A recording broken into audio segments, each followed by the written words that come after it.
Bienvenue en effet dans ce rendez-vous annuel estival, musical et festif qu'est le Paléo, 42e du nom cette année. 6 jours, 6 scènes, plus de 280 concerts qui attireront d'ici à dimanche 230 000 spectateurs sur les hauts de Nyon entre Genève et Lausanne. Un Paléo qui s'est vu en outre décerner le titre de meilleur festival européen de taille moyenne cette année, ce que ne contrediront évidemment ni le public ni les artistes.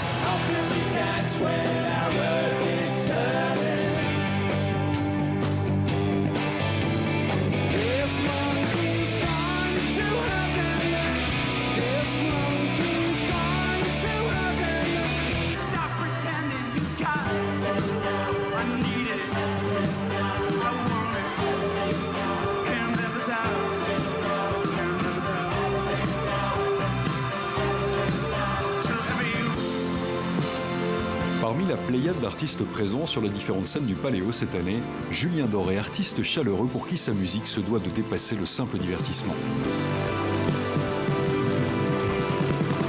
Plus je grandis, plus je comprends que injecter du lien, voire même de l'amour, c'est un combat. Mais je crois que notre lutte, elle est là, notre utilité même est là.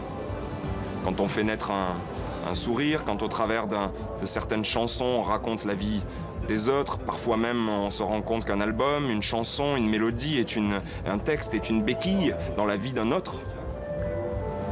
Ça c'est là que réside notre utilité. Sur la plage, sur la plage, sur la plage, sur la plage. On a bien conscience qu'on ne soignera jamais toutes les plaies et qu'on ne renversera jamais ce monde pessimiste en un monde optimiste. Cependant, abandonner notre petit pouvoir d'action à notre petite échelle, ce serait terrible. On se doit de le mener, même si on sait qu'à nous seuls, on ne renversera pas les choses. Mais on se doit de faire, d'une certaine façon, notre petite part. Et puis même presque égoïstement, c'est ma seule façon, au quotidien, de ne pas plonger dans le pessimisme. J'ai peur d'être un abandonniste, de ne pas avoir assez fait. Ben, mon petit rôle à moi, il est là. Je me dois de ne pas l'abandonner. Parce que si je me dis, mais en fait, ça ne sert pas à grand-chose, je sais que de par ma sensibilité et le fait que je sois poreux à ce qui m'entoure, je vais sombrer dans un grand pessimisme. Et j'ai pas envie d'injecter ça. Pour oublier l'Éden et m'exiler de toi.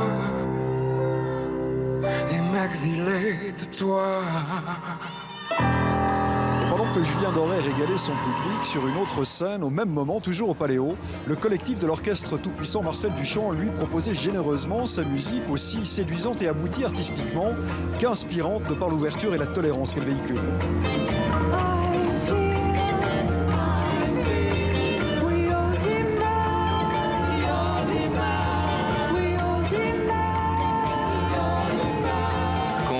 Derrière le nombre de gens qu'on a pu rencontrer dans, pas toute l'Europe, mais on a quand même fait une bonne partie des pays, de rencontrer des gens qui sur leur territoire font vivre des lieux, créent des groupes, et c'est toujours connecté à une certaine vision de la société, à une certaine vision de comment les gens sont entre eux, comment communiquer, comment se faire confiance, comment être un peu plus autonome par rapport à tout un tas de choses. Et donc il y a vraiment ça, quoi. Et c'est pour ça que aussi c'est une musique joyeuse parce qu'on a besoin de ça, quoi.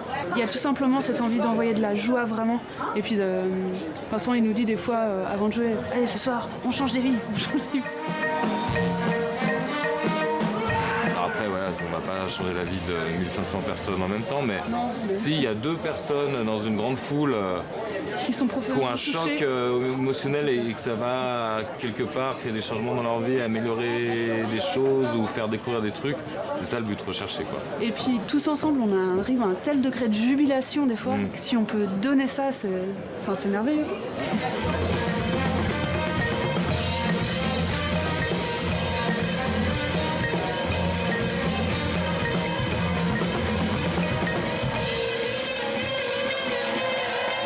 One, two, three, four.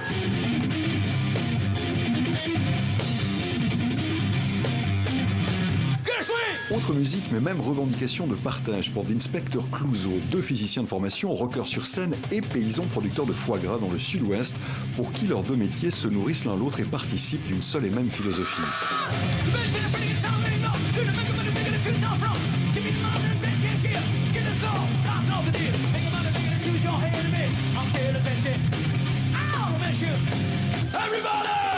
Ce qui nous motive en fait c'est le final, c'est-à-dire le produit final. C'est-à-dire par exemple qu'on a un goût de foie d'oie en tête, qui est celui de nos arrière-grands-parents, qui nous avait appris que donc de façon rétro-planning, rétroactive, puis ça implique ça, puis ça implique ça, puis ça implique ça. Ben, on se retrouve très loin hein, après, il y a un degré d'exigence qui est très fort. Et donc à la fin, on se rend compte que c'est toujours dans quelque chose de petit, en termes de quantité, de productivisme, et de très localisé et de très respectueux de l'écosystème ou du référentiel, pour employer un mot de physique, qui est dans lequel on baigne. Sur la musique, c'est la même chose, c'est-à-dire qu'on est parti d'une musique qu'on aime, qu'on a envie de faire, qui est aussi la nôtre, et on a regardé le référentiel dans lequel on se situait dans l'industrie de la musique, qui est devenue une industrie, et on s'est dit, pour pouvoir continuer à faire cette musique-là, tel qu'on le fait, ça ne peut être que indépendant, que très local, que autofinancé. Notre poésie, notre romantisme se situe dans cette démarche globale.